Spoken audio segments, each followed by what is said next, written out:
Hello students, welcome back in chemistry classes. आज का lecture number 20 electrochemistry. और आज का लेक्चर सबसे इम्पोर्टेंट लेक्चर्स है। ये रिलेटेड है इलेक्ट्रोकेमिकल सेल। इलेक्ट्रोकेमिकल सेल या इसका एक और नाम है गैल्वेनिक सेल। गैल्वेनिक सेल या डेनियल सेल भी कर सकते हैं। तो चलिए देखिए क्या होता है। पहले जनरली आपको हम सेल बताते हैं। सेल एक ऐसा इलेक्ट्रॉनिक डिवाइस है जो इलेक्ट्रिकल एनर्जी को केमिकल एनर्जी में या केमिकल एनर्जी को इलेक्ट्रिकल एनर्जी में रिडॉक्स रिएक्शन के द्वारा प्रोसीड करता है, तो उसे हम कहते हैं सेल। तो सेल दो तरह का होता है। एक आपका इलेक्ट्रोलाइटिक सेल, जो प्रीवियस लेक्चर में आपको बता दिया। इलेक्ट्रोलाइटिक सेल जो इलेक्ट्रिकल एनर्जी को केमिकल एनर्जी में कन्वर्ट करता है, जैसे इलेक्ट्रोलिसिस प्रोसेस हो गया। बट इलेक्ट्रोकेमिकल सेल क्या होता है? तो electrochemical cell is a kind of device which convert chemical energy into the electrical energy through a redox reaction as a indirect process। ये डायरेक्टली हम किसी केमिकल को इलेक्ट्रिकल एनर्जी में कन्वर्ट नहीं कर सकते हैं। इनडायरेक्ट रूप से हम केमिकल एनर्जी को इलेक्ट्रिकल एनर्जी में कन्वर्ट करेंगे। तो सिंपली हम समझ सकते हैं एक ऐसा डिवाइस जो केमिकल एनर्जी को इनडायरेक्टली रूप से इलेक्ट्रिकल एनर्जी में कन्वर्ट करता है थ्रू ए रिडॉक्स रिएक्शन। तो ऐसे सेल को ही बोलेंगे हम इलेक्ट्रोकेमिकल सेल। इलेक्ट्रोकेमिकल सेल से कंसेप्ट आने से पहले बहुत सारे साइंटिस्ट अलग अलग प्रयोग किए, एक्सपेरिमेंट किए। जैसे उस समय जब एक रिडॉक्स रिएक्शन को एक ही कंटेनर के अंदर कराया गया, तो उसमें क्या ऑब्जर्वेशन हुआ, चलो आप लोग देखो। जैसे मान लें हमारे पास एक कंटेनर है जिसमें जिंक का रॉड या कॉपर रॉड, चलिए जिंक मैं ले रहा हूं, जिंक रॉड जो इलेक्ट्रोड है, इस इलेक्ट्रोड को हम कॉपर सल्फेट एक्वस सॉल्यूशन में, इट मींस कॉपर +2 आयन होगा और आपका SO4 2 माइनस आयन होगा। कॉपर सल्फेट एक्वस सॉल्यूशन में डुबा दिया गया। क्योंकि आपको पता है कॉपर सल्फेट जो सॉल्यूशन है, इसका कलर जो होता है ब्लू कलर का होता है, ब्लू कलर का होगा। लेकिन और एक इसमें एक और यूज कर दिया, थर्मामीटर यूज कर दिया गया, ताकि ये टेम्परेचर को मेजरमेंट करके बताए कि क्या टेम्परेचर में इंक्रीमेंट या डिक्रीजिंग हो रहा है कि नहीं। ये भी आपको थर्मामीटर है, थर्मोमीटर, यहाँ का थर्मोमीटर है। अब इस जिंक इलेक्ट्रोड को जैसे इसमें कॉपर सल्फेट में रखा जाता है, तो क्या होता है देखिए। सबसे पहले तो जिंक जो इलेक्ट्रोड है, यह सॉल्यूशन में इसके Zn2+ आयन जाएगा। यानी जिंक इलेक्ट्रोड जो सॉलिड फॉर्म में है, यह एक्वस सॉल्यूशन में Zn2+ आयन के रूप में जाएगा और यह ऑक्सीडेशन शो करेगा। क्या शो करेगा बच्चों? ऑक्सीडेशन, यानी यह ऑक्सीडेशन शो करा। अब ये जैसे Zn2+ आयन में गया, तो आपको पता है zinc is more reactive than copper.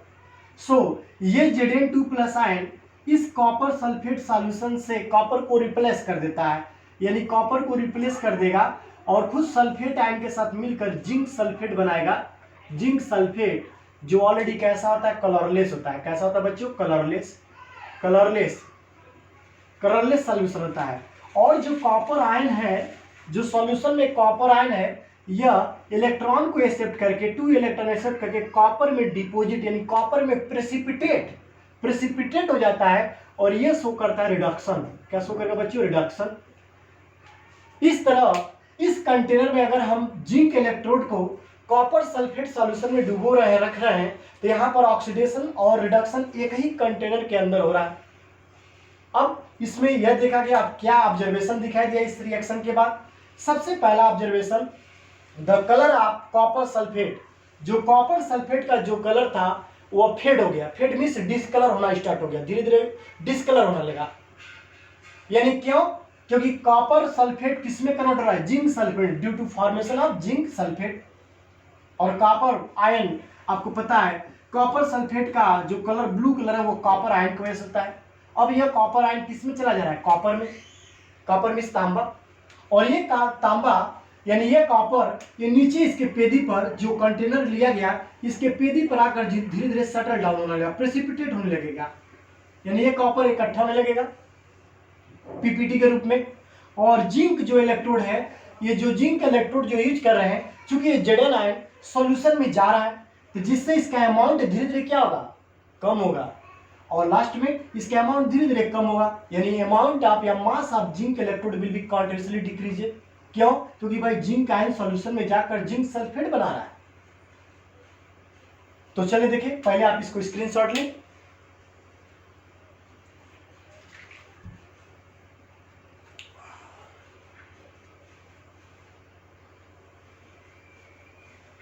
Okay, अब इसमें क्या क्या दिखाई दिया, तो पहले मैं इसको क्लीन कर रहा हूं ताकि आपको क्लीन समझ आए, अच्छी तरह से देखें। सबसे पहला फिनोमेना जो होगा, the reduce of the amount of zinc electrode, the amount of zinc electrode या जिंक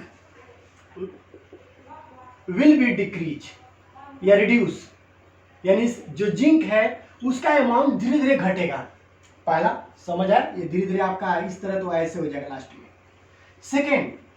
सेकेंड जो होगा, इसमें डिपोजिशन होगा, किसका डिपोजिशन होगा, कॉपर, और कॉपर का डिपोजिशन होगा, कॉपर सल्फेट धीरे धीरे खत्म होगा क्योंकि जिंक सल्फेट में। So colour of copper sulphate, colour of solution यानी copper sulphate solution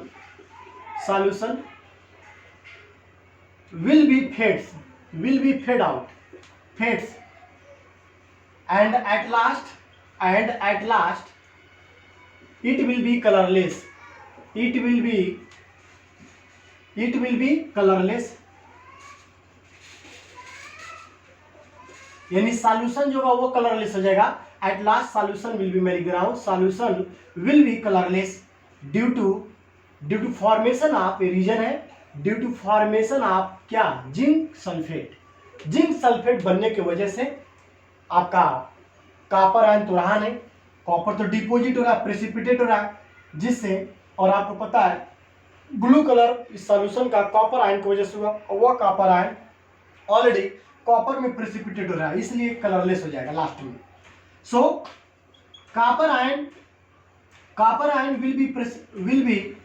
will be reduce होगा, क्योंकि रिडक्शन इसका reduce into copper and PPT and become PPT. Red colour, red तांबा देखे हैं किस कलर का होता है, रेड कलर का, वो पीपीटी बनना स्टार्ट हो जाएगा और धीरे धीरे इसके पेदी में यानी यहाँ पर बॉटम में जमा होना स्टार्ट हो जाएगा। अगला ऑब्जर्वेशन देखिए, और भी देखिए इसमें और भी क्या होगा, ध्यान देंगे बच्चों, बहुत ईजी है आपके लिए। नेक्स्ट पॉइंट इसमें है, अगर नेक्स्ट पॉइंट का बात करें तो थर्मामीटर का जो यूज किया गया, इसमें क्या करेगा, टेम्परेचर धीरे धीरे बढ़ेगा, टेम्परेचर राइज हो जाएगा, टेम्परेचर क्या होगा बच्चों, रेज हो जाएगा, टेम्परेचर इंक्रीज होगा, क्यों, इस केमिकल रिएक्शन के द्वारा। सो टेम्परेचर जो होगा इसमें राइजेज होगा, टेम्परेचर राइजेज यानी टेम्परेचर इंक्रीज करेगा due to chemical reaction, reaction, इस केमिकल रिएक्शन की वजह से टेम्परेचर रेज कर जाएगा, बढ़ जाएगा। समझ गए बच्चों। अब देखिए और भी इसमें क्या क्या फिनोमिना हो सकता है। सबसे पहले यह रिएक्शन, जैसे जिंक को कॉपर सल्फेट में मिलाया गया तो ये रिएक्शन अपने आप होने लगता है, स्पॉन्टेनियस होता है, और जब स्पॉन्टेनियस होगा तो गिब्स फ्री एनर्जी जो होगा, डेल्टा जी जो होगा वो 0 से भी कम होगा, अर्थात नेगेटिव होगा, यानी रिएक्शन तो स्पॉन्टेनियस होगा ही, ये स्पॉन्टेनियस होगा, स्पॉन्टेनियस रेडॉक्स रिएक्शन होगा, रेडॉक्स रिएक्शन ऑकर, और साथ ही साथ spontaneous redox reaction occurs and delta G become less than zero. It means that is a delta G value क्या आएगा, निगेटिव आएगा। क्या आएगा बच्चों, निगेटिव आएगा। जैसे आपको बता दें डेल्टा जी यानी किसी रिएक्शन के लिए, किसी प्रोसेस के लिए डेल्टा जी अगर निगेटिव आएगा, तो रिएक्शन स्पॉन्टेनियस होगा। डेल्टा जी अगर पॉजिटिव आएगा तो रिएक्शन नॉन स्पॉन्टेनियस होगा, और डेल्टा जी वैल्यू 0 तो इट मीन्स इक्विलिब्रियम। वो प्रोसेस कैसा होगा? इक्विलिब्रियम। तो यह इक्विलिब्रियम शो करेगा, याद रखेंगे इक्विलिब्रियम। यह आपका नॉन स्पॉन्टेनियस और ये आपका क्या होगा? स्पॉन्टेनियस होगा। तो यहाँ पर जैसे जिंक इलेक्ट्रोड को या कोई भी मोर रिएक्टिव मेटल अगर लेस रिएक्टिव मेटल के सॉल्ट में डुबो दें तो अपने आप रिएक्शन स्टार्ट हो जाता है, और जब अपने आप होगा तो डेल्टा जी क्या होगा? निगेटिव होगा, डेल्टा जी लेस देन 0 होगा, यानी वो स्पॉन्टेनियस प्रोसेस होगा। क्लियर? आप इसको लिखें, इस पॉइंट को पहले स्क्रीनशॉट ले आप।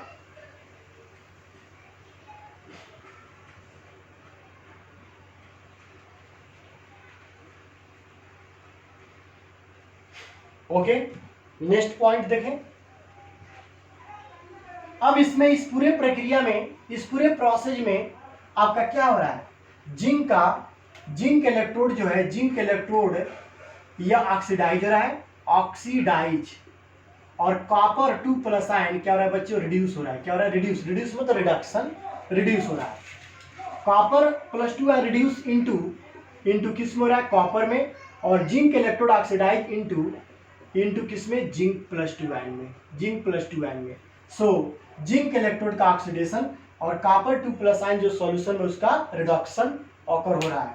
अब देखें, अब पूरे कैलकुलेशन से या ऑब्जर्वेशन से यह पता चला कि अगर हम कोई केमिकल रिएक्शन किसी एक कंटेनर के अंदर कराएंगे तो हमें डायरेक्टली इलेक्ट्रिक करंट फॉर्म्ड नहीं होगा, यानी it is impossible to direct convert in chemical energy into the electrical energy.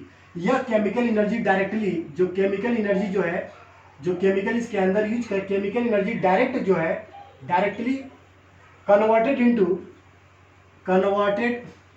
Into किसमें? हीट एनर्जी में, हीट एनर्जी में कन्वर्ट हो रहा है, क्योंकि हमारा टेम्परेचर राइज हो रहा है, याद रखेंगे। सो इससे प्रूफ हो गया किसी भी एक कंटेनर में अगर हम चाहे रेडॉक्स रिएक्शन करा दें तो हम डायरेक्ट उस केमिकल एनर्जी का यूज करके इलेक्ट्रिकल एनर्जी में कन्वर्ट डायरेक्टली नहीं किया जा सकता है।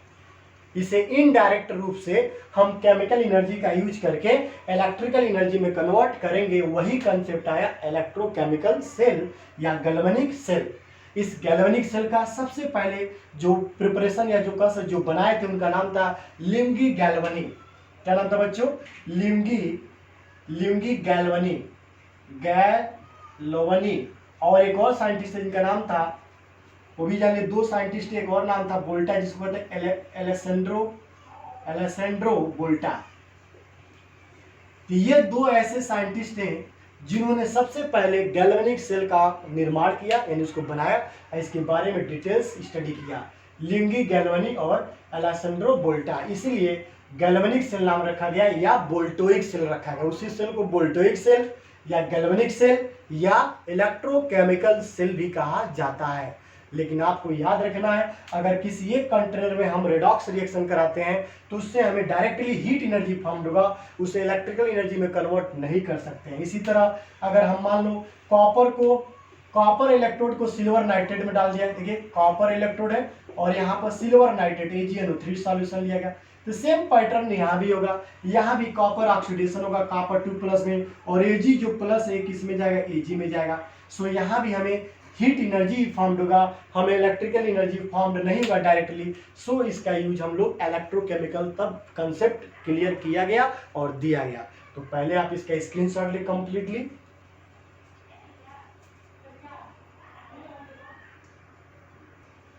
Well student, concept of electrochemical cell, galvanic cell and voltaic cell.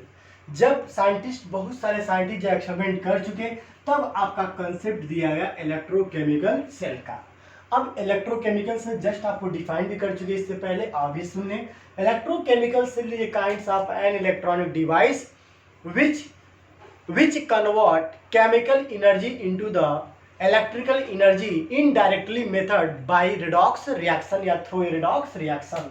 तो that is called electrochemical cell या galvanic cell या बोल्टोइक सेल। गैल्वेनिक सेल का नाम एक साइंटिस्ट के नाम पर रखा गया, बोल्टोइक सेल का भी नाम एक साइंटिस्ट के नाम पर रखा है, जिनका नाम अभी इससे पहले बताए थे, वैसे जान लीजिए। एक है लिमगी गैल्वेनी ये 1780 में, और एक साइंटिस्ट है एंड एलेसेंड्रो बोल्टा, यह थे 1800 में। इन्हीं साइंटिस्ट के नाम पर इस इलेक्ट्रोकेमिकल सेल का नाम रखा गया गैल्वेनिक सेल या वोल्टोइक सेल। समझ गए बच्चों? तो इसमें क्या होता है, इसमें केमिकल एनर्जी जो होगा इनडायरेक्टली रूप से ये कन्वर्ट होगा इलेक्ट्रिकल एनर्जी में थ्रू ए रेडॉक्स रिएक्शन। इसी को बोलेंगे हम इलेक्ट्रोकेमिकल सेल। इलेक्ट्रोकेमिकल सेल में जो सबसे अच्छा एग्जाम्पल हुआ है डेनियल सेल का, जो एनसीईआरटी में भी दिया है और आपके बोर्ड में भी बहुत इंपॉर्टेंट है। तो अब हम समझेंगे कंस्ट्रक्शन ऑफ डेनियल सेल। तो पहले आप इसे नोट कर लो। ओके स्टूडेंट्स, अब डेनियल सेल का कंस्ट्रक्शन देखिए। डेनियल सेल देखो बच्चों, डेनियल सेल अगर हम बात करें तो इसमें 2 इलेक्ट्रोड होता है। इलेक्ट्रोड जो होगा इसमें वो आपका जिंक का होगा और क्या होगा, कॉपर का होगा। इसके अलावा इलेक्ट्रोलाइट जो यूज करेंगे, इलेक्ट्रोलाइट 2 कंटेनर लेंगे। इलेक्ट्रोलाइट जो होगा एक जिंक सल्फेट होगा, zinc sulphate solution aqueous solution, और copper sulphate solution aqueous solution, ये आप यूज करोगे। इसमें और भी यूज करेंगे, वोल्ट मीटर का भी यूज करेंगे, जो मेजर करके बताएगा। वोल्ट मीटर का भी यूज करेंगे हम इसमें। समझ गए बच्चों? तो चलिए देखिए क्या होता है इसमें। और एक और यूज करते पॉइंट, उसको कहते हैं सॉल्ट ब्रिज का यूज करेंगे। इतने टॉपिक्स आपको समझना है। इलेक्ट्रोड आप जानते हैं, electrode is a surface on which oxidation और reduction half cell reaction occur, that is called electrode. Electrolyte are the chemical substance which can ionize, which can dissociate in aqueous solution and conduct electricity, that is called electrolyte. Voltmeter is a kind of instrument which can measure voltage या current.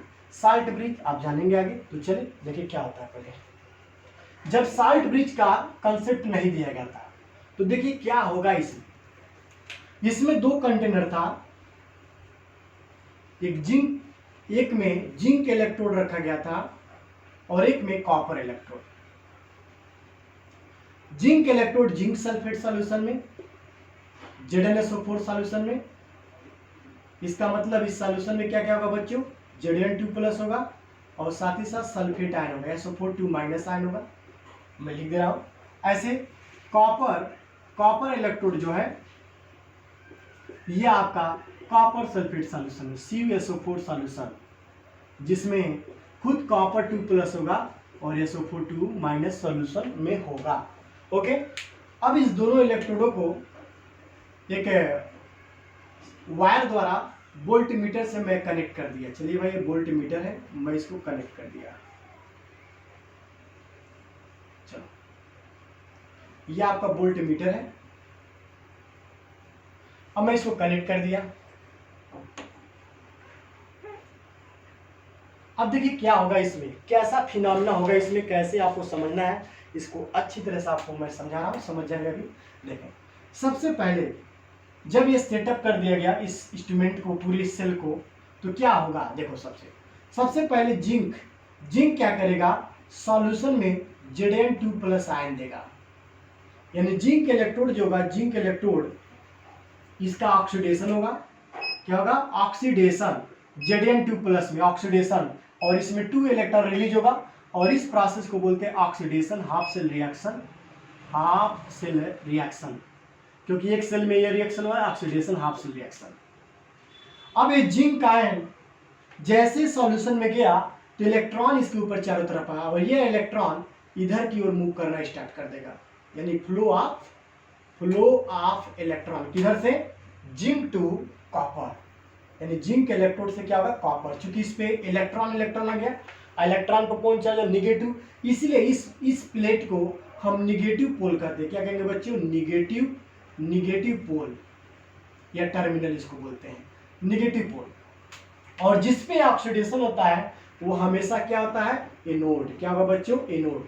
So zinc electrode जो है यहाँ पर anode की तरह work कर रहा है, एनोड की तरह कार्य कर रहा है। और यह निगेटिव पोल होगा, निगेटिव पोल रीजन है। जिंक जैसे अपना जिंक आयन में जाएगा वो इलेक्ट्रॉन इधर से मूव करता जाएगा। अब ये इलेक्ट्रॉन इधर क्यों आया, मूविंग फ्लो ऑफ इलेक्ट्रॉन इधर आया, फ्लो ऑफ इलेक्ट्रॉन कॉपर की ओर। अब जैसे इलेक्ट्रॉन पाएगा कॉपर प्लेट, तो जो सॉल्यूशन में कॉपर 2+ है इसको तो इलेक्ट्रॉन चाहिए, तो यह कॉपर 2+ आयन इस इलेक्ट्रोड की ओर बहुत तेजी के साथ सॉल्यूशन में बहुत ज्यादा होगा, अट्रैक्ट होना स्टार्ट हो जाएगा और इसके सरफेस पर, इलेक्ट्रोड के सरफेस पर यह कॉपर आयन धीरे धीरे डिपॉजिट होगा। क्या होगा बच्चों, डिपॉजिट होगा। अब जैसे फ्लो ऑफ इलेक्ट्रॉन इधर हुआ तो तुरंत इसको उल्टा, यानी यह पॉजिटिव टर्मिनल हो जाएगा क्योंकि कॉपर 2+ जा रहा है, यह पॉजिटिव पोल हो जाएगा, पॉजिटिव पोल। और चूंकि यहाँ कॉपर 2+ आयन यानी सेल में कॉपर 2+ आयन इलेक्ट्रॉन एक्सेप्ट करके क्या बना रहा है, कॉपर, तो ये क्या हो गया, रिडक्शन। क्या हो रहा है बच्चों, रिडक्शन। और यह रिडक्शन हाफ सेल कह सकते हैं, हाफ सेल, बहुत बहुत इंपॉर्टेंट। देखें अब क्या होगा, अब तो फ्लो ऑफ इलेक्ट्रॉन इधर हो रहा है, इसी को मैं उल्टा कर दूं, फ्लो ऑफ करंट। कभी भी जब इलेक्ट्रॉन जिधर से फ्लो करेगा उसके अपोजिट क्या होता है, फ्लो ऑफ करंट होता है। सो आपका फ्लो ऑफ करंट, करंट जो होगा कॉपर टू जिंक होगा। अब यहाँ क्या क्या फिनोमेना होगा, जैसे जैसे कुछ समय बीता तुरंत जिंक आयन का कंसंट्रेशन सॉल्यूशन में बढ़ जाएगा। The concentration of zinc ion will B continuously increasing. और जब जिंक आयन का कंसंट्रेशन बढ़ेगा तो इसके चारों तरफ Zn2+ यानी ये इलेक्ट्रोड जो होगा, जो जिंक इलेक्ट्रोड होगा, ये चारों तरफ Zn2+ ऐसे इस तरफ प्लस चारों तरफ आ जाएगा। ध्यान देंगे, अब ये चारों तरफ जब प्लस आ जाएगा तो यहाँ पर चारों तरफ प्लस आ जाएगा तो इलेक्ट्रॉन फ्लो को क्या करेगा, प्रोहिबिटेट करेगा, यानी इलेक्ट्रॉन जिंक से कॉपर को जाने में रुकावट पैदा करेगा, यानी चाहेगा नहीं कि इलेक्ट्रॉन इधर से उधर जाए। क्यों, क्योंकि इतना प्लस आ जाएगा खुद इलेक्ट्रॉन को अट्रैक्ट करना स्टार्ट कर देगा, जिससे इलेक्ट्रॉन बहना यानी इलेक्ट्रॉन का फ्लो रुक जाएगा। और जब इलेक्ट्रॉन का फ्लो रुक जाएगा, स्टॉप हो जाएगा, तो करंट भी बहना क्या हो जाएगा, स्टॉप हो जाएगा, यानी पूरा सेल रिएक्शन स्टॉप हो जाएगा कुछ समय बाद। इधर देखें, जैसे कॉपर आयन का डिपॉजिट हुआ तो कॉपर आयन का कंसंट्रेशन इस सॉल्यूशन में घट गया, क्योंकि कॉपर आयन पर 2+ है, क्या है 2+, इसको चाहिए इलेक्ट्रॉन। तो बताओ जब इलेक्ट्रॉन इधर से आएगा तब ना उसको मिलेगा, क्योंकि यहाँ तो स्टॉप हो गया, जिससे फ्लो ऑफ करंट भी रुक जाएगा। समझ गए, यानी कहने के सीधे सीधे तात्पर्य हुआ, अगर हम इस सेल को ऐसे सेटअप कर रहे हैं, दो कंटेनर में दो डिफरेंट इलेक्ट्रोड को उसके साइड सॉल्यूशन में डुबोते हैं और उन्हें कनेक्ट करते हैं, तो हमारा कुछ ही समय तक करंट फ्लो होगा और उसके बाद अपने आप स्टॉप हो जाएगा, सेल रिएक्शन स्टॉप हो जाएगा। रीजन क्या, यहाँ जिंक आयन का कंसंट्रेशन डिक्रीज किया, यहाँ कॉपर आयन का कंसंट्रेशन डिक्रीज किया, जिससे इलेक्ट्रिकल जो न्यूट्रलिटी है, इलेक्ट्रिकल न्यूट्रलिटी है वो अनबैलेंस हो जाएगा, और अनबैलेंस की वजह से ये पूरा सिस्टम स्टॉप हो जाएगा। समझ गए, तो आप पहले इसको स्क्रीनशॉट लें।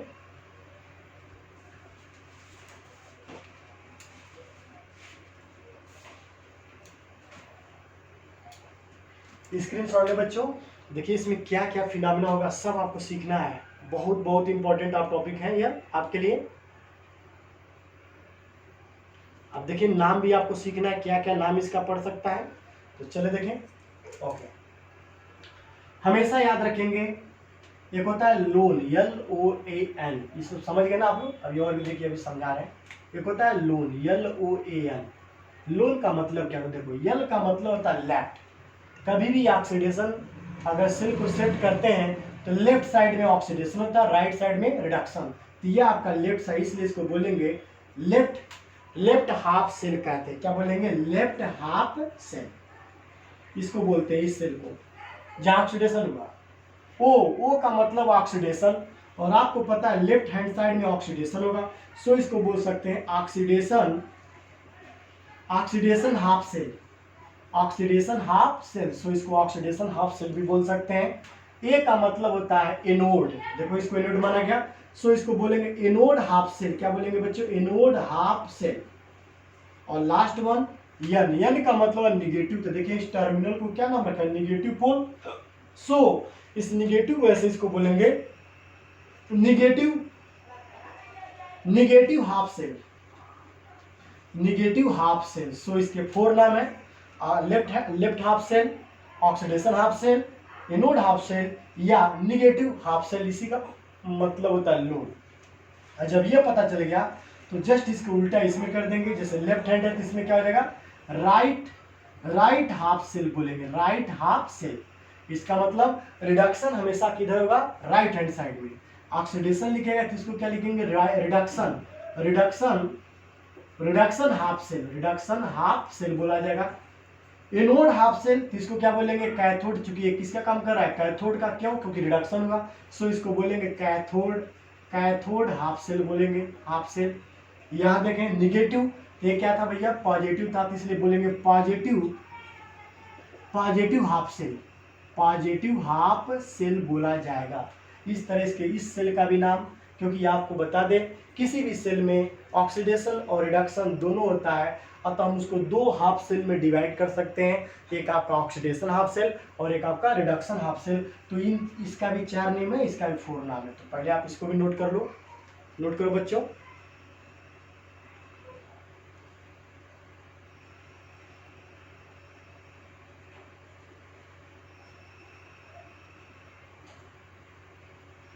तो चलो देखिए आखिर क्यों रुक जाता है, मैं इसको रीजन लिख रहा हूं। देखें अब क्या होगा, जिंक आयन का कॉन्सेंट्रेशन इस सॉल्यूशन में Zn2+ ion concentration is greater than sulphate ion हो जाएगा। और इसी तरह यहां पर देखें, यहां इस सॉल्यूशन में कॉपर आयन का कॉन्सेंट्रेशन डिक्रीज हो जाएगा, किसके अकॉर्डिंग, सल्फेट के अकॉर्डिंग हो जाएगा। सो सेल रिएक्शन तो रुकना ही है। तो देखिए क्या होगा, तो left half positive charge, left half cell positive charge in solution prevent करेगा, रुकावट पैदा करेगा, prevent outward flow of electron. याद रखेंगे, जैसे इस सॉल्यूशन में जब ये रिएक्शन स्टार्ट होगा तो जिंक आयन का कॉन्सेंट्रेशन बहुत ज्यादा बढ़ने लगेगा, जिससे Zn चारों तरफ इसके कवर कर लेगा। और जब ये चारों तरफ इस इलेक्ट्रोड के चारों तरफ देखिए, जब इलेक्ट्रोड के चारों तरफ ऐसे प्लस आ जाएंगे तो जो इलेक्ट्रॉन इधर से इधर मूव कर रहा था, इलेक्ट्रॉन दूसरे इलेक्ट्रोड अब नहीं जाएगा, क्योंकि ये प्लस इस इलेक्ट्रॉन को जाने लगेगा, अट्रैक्ट करने लगेगा, जिससे सेल रिएक्शन स्टॉप हो जाएगा या फ्लो ऑफ इलेक्ट्रॉन स्टॉप हो जाएगा। इसी तरह है राइट हैंड साइड में देखें, राइट हाफ सेल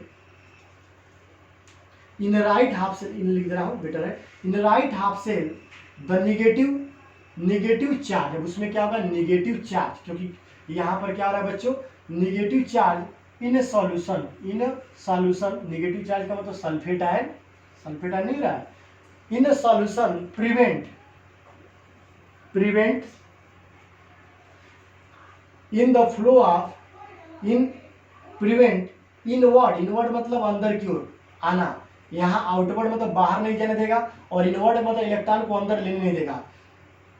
इन right half cell negative charge का मतलब sulphate ion in solution prevent inward flow of electron, यानी अंदर आने इलेक्ट्रॉन को नहीं देगा, क्योंकि खुद उसके पास माइनस है। सल्फेट के पास देखो यहाँ ये ऑलरेडी कैथोड है, अगर इसको कैथोड माना गया, इसके चारों तरफ माइनस आ गया, तो बताओ जब माइनस आ जाएगा क्या ये इलेक्ट्रॉन लेना चाहेगा, क्या इलेक्ट्रॉन इसके पास आना चाहेगा, नहीं। दोनों के बीच में एक रिपल्सन होगा, वो भी तगड़ा रिपल्सन होगा, और इलेक्ट्रॉन को आने नहीं देगा, जिससे इलेक्ट्रॉन का इनवर्ड यानी अंदर लेना बंद हो जाएगा। और जब यह बंद हो जाएगा तो जाहिर सी बात है करंट भी क्या होगा, फ्लो होगा, कभी नहीं होगा।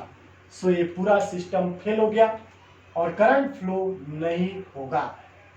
समझ गए? अब देखो, जब नहीं होगा तब एक नया डिवाइस का यूज किया गया जिसका नाम है सॉल्ट ब्रिज। क्या नाम है बच्चों? Salt bridge. तो पहले आप इसे नोट करें।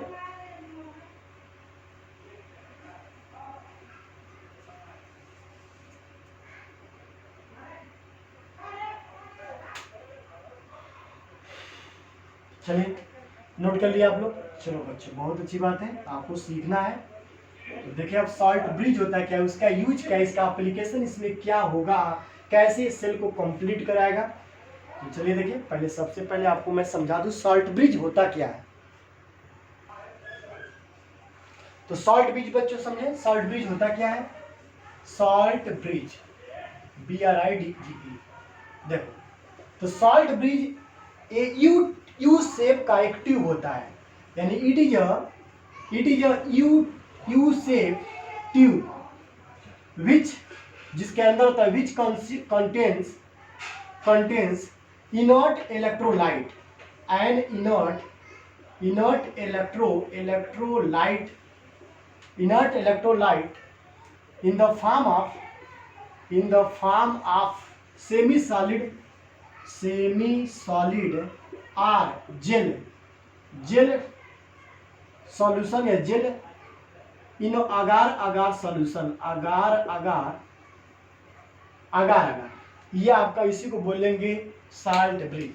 तो it is a U-shaped structure in which consisting inert electrolyte solution as a form of gel या सेमी सॉलिड, और वह सेमी सॉलिड किस में बना रहेगा, अगार में, तो उसी को बोलते हैं हम सॉल्ट ब्रिज। अब भाई इसमें आ गया इनर्ट इलेक्ट्रोलाइट क्या होता है, इनर्ट मतलब जो रिएक्शन न करे, तो ऐसे इलेक्ट्रोलाइट जो सेल रिएक्शन में भाग न ले, तो that electrolyte is called inert electrolyte. तो अभी मैं इसको अलग अलग बताऊंगा, पहले इसको समझिए। जैसे मान लीजिए हमारा यू टाइप एक हो गया, यूट्यूब, चलो भाई ये आपका यू शेप एक स्ट्रक्चर हो गया, और यह कॉटन प्लग लगा हुआ है, क्या लगा है, कॉटन प्लग, और इसमें अगार सॉल्यूशन में जेली टाइप या सेमी सॉलिड सॉल्यूशन जो है इनर्ट इलेक्ट्रोलाइट का, जैसे KCl या NH4Cl का लिया गया, जिसमें K+ भी होगा और Cl- भी होगा। इसी को बोलते हैं सॉल्ट ब्रिज बोलते हैं। क्या बोलते हैं बच्चों, सॉल्ट ब्रिज। इसका मेन एप्लीकेशन क्या है, सबसे पहले यह इलेक्ट्रिकल न्यूट्रलिटी को मेंटेन करता है। सबसे पहला इसका वर्क है इलेक्ट्रिकल न्यूट्रलिटी को मेंटेन करेगा, सर्किट को कंप्लीट कराएगा, और साथ ही साथ दोनों कंटेनर में जो रखे हुए इलेक्ट्रोलाइट है उनके सॉल्यूशन को आपस में मिक्स होने से भी बचाएगा। इसका मतलब 3 वर्क इसका है सबसे इंपॉर्टेंट। तो पहले आप इसे नोट करो, प्लीज टेक स्क्रीनशॉट बच्चों, लो जल्दी लो स्क्रीनशॉट आप लो। चलिए अब इसका वर्क बहुत इंपॉर्टेंट है, तो चलिए पहले एक एक करके हम लोग समझ लें क्या होता है। पहले इनर्ट इलेक्ट्रोलाइट क्या होता है, इनर्ट इलेक्ट्रोलाइट का मतलब the electrolyte which do not participate in a cell reaction of Daniell cell या एनी इलेक्ट्रोकेमिकल सेल, तो that is called inert electrolyte. But इसका एप्लीकेशन क्या है, इसका मेन एप्लीकेशन है आयनों को बैलेंस करना, उसके चार्ज को बैलेंस करना और सर्किट को कंप्लीट कराना। देखिए तो it is a electrolyte and electrolyte which do not या does not participate in a cell reaction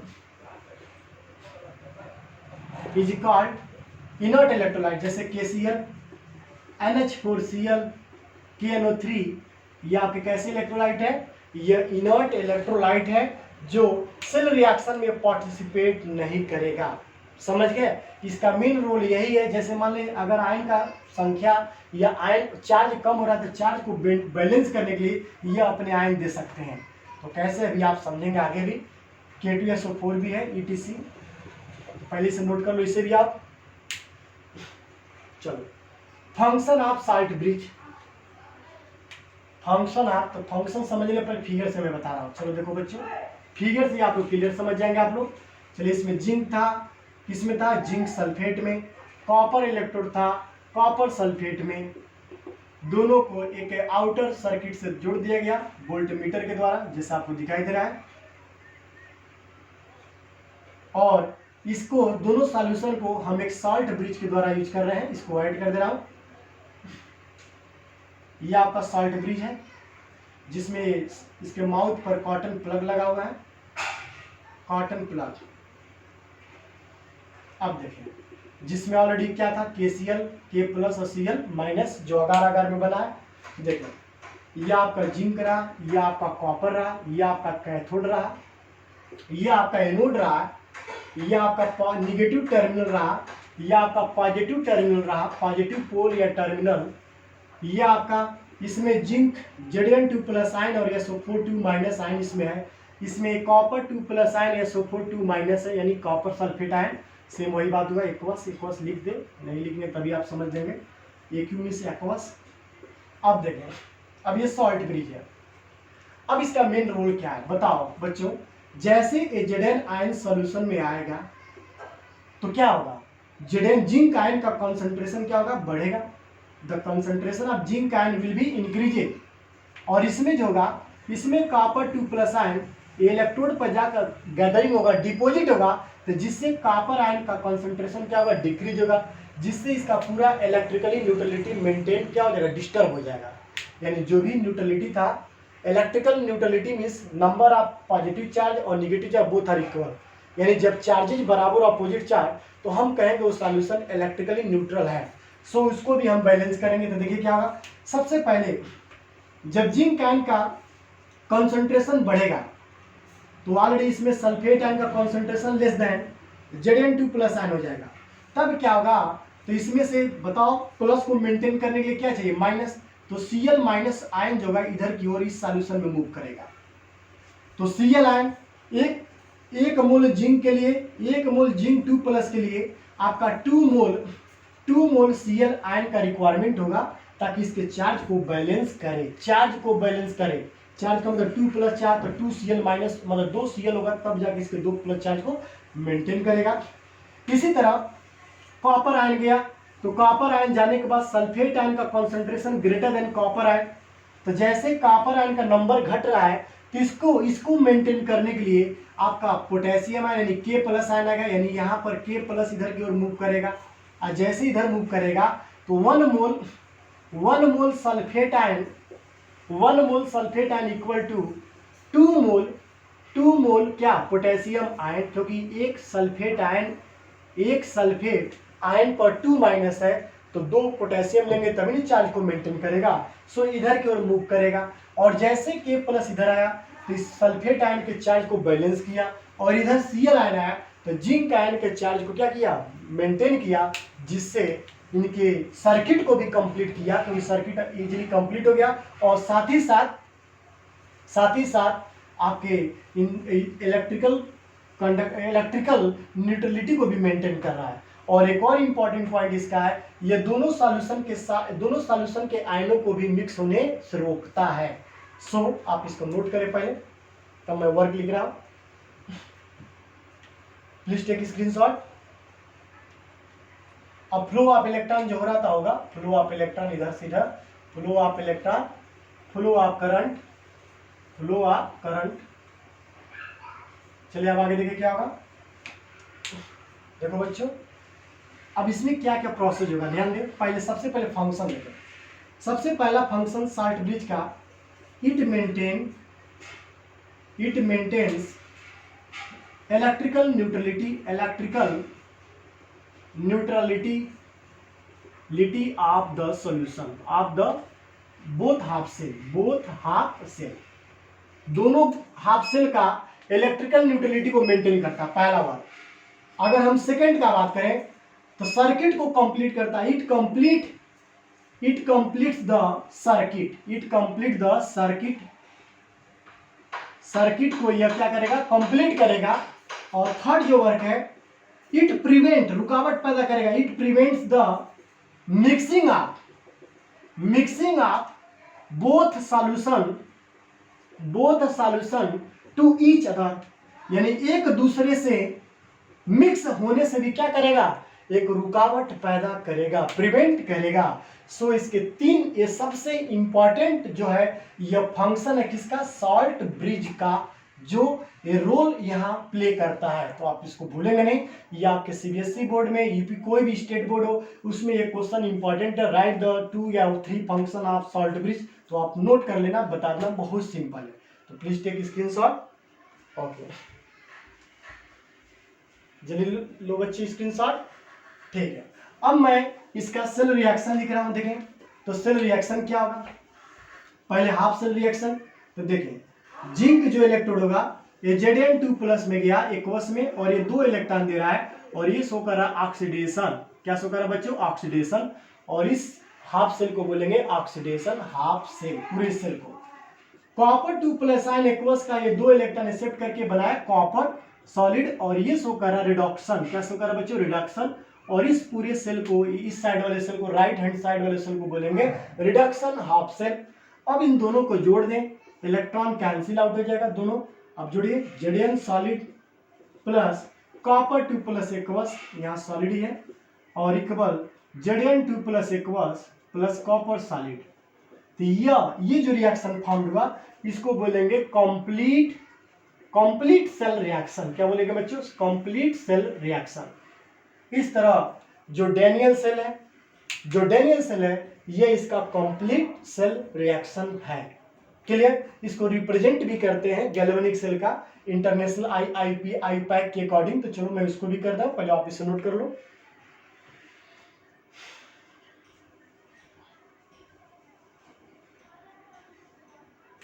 एक और पॉइंट, इस डेनियल सेल का जो सेल पोटेंशियल है, सेल पोटेंशियल जो 1.10 वोल्ट यानी से 1.10 वोल्ट का करंट फॉर्म किया जा सकता है, इसको बोलते हैं सेल पोटेंशियल। तो चलिए देखिए एक और पॉइंट आपको मैं बता रहा हूं, रिप्रेजेंटेशन ऑफ डेनियल सेल।